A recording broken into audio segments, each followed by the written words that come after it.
What do you think about the Chancellor's U-turn on the 45p tax rate? It's not a U-turn, Alison, it's a change of direction. That's what it is, a change of policy. It's Look, a U-turn. I think it's the right thing to do. There's many colleagues here weren't happy with that tax cut. Look, I'm not getting anybody contacting me on 150 grand a year to say they want a tax cut. That's absolute nonsense. What I am getting is people on the lower end of the earnings, on the 20, 25 grand mark, they're struggling. When did you realise it was a bad idea? Well, I think the economics of it, there's a very strong case for doing it. As I've been saying probably on your programme, I don't think you were presenting that day, but, you know, for reasons of international competitiveness, there is a strong economic case, but it's become very clear over the last few days that the public and parliamentary opinion don't like the idea for a variety of reasons, and so we've responded to that because we are a government that listens, and that's, I think, a good thing.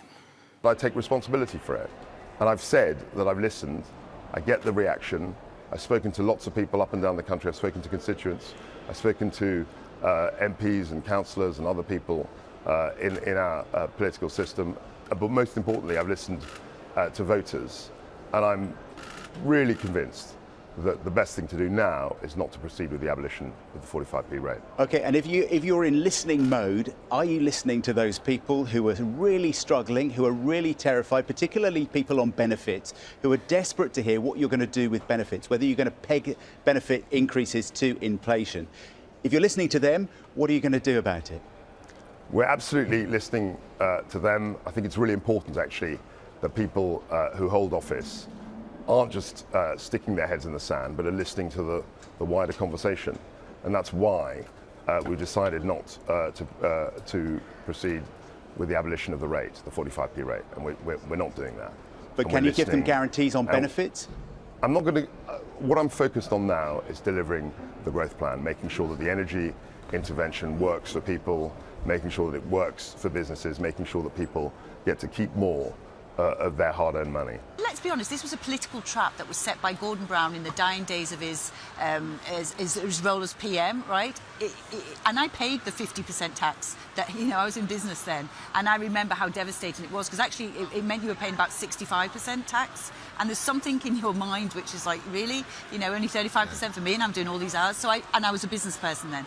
It was set as a political trap. Obviously, it went down from 50 to 45. And this week, it's not an economic thing. This week, Kwasi Kwarteng fell into that trap, didn't he? All these years on, 12 years later, and he's fallen into the trap. It's the wrong thing that it's there, but it is a political trap that was left. And, you know, right at this time, it probably wasn't the ultimate time, because what it's proven is it's been a distraction. Well, a number of people thought it was a good idea. No, and but you did, and I'm talking to you this morning, and you thought it was a good idea. Yes.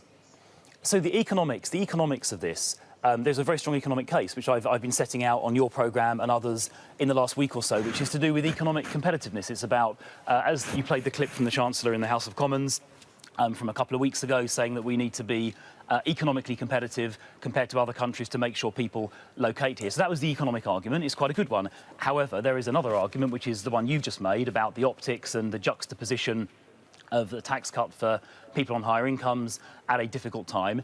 And the government has accepted, the Chancellor and Prime Minister have accepted that argument, the case that you just put, is the more important one, and that's why they've changed their mind, which is, I think, the right thing to do in response to people's very strong feelings. This is a tax-cutting government. One tax cut, of all of these, the smallest in terms of the amount of money to the Exchequer, is not being followed through on.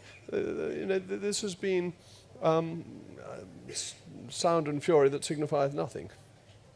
Not really, is it? I mean, why has the Kwasi Kwarteng dropped this abolition of the 45p rate? Because it was a political reality that sometimes things you want to do don't receive the approbation of the nation that you would hope for.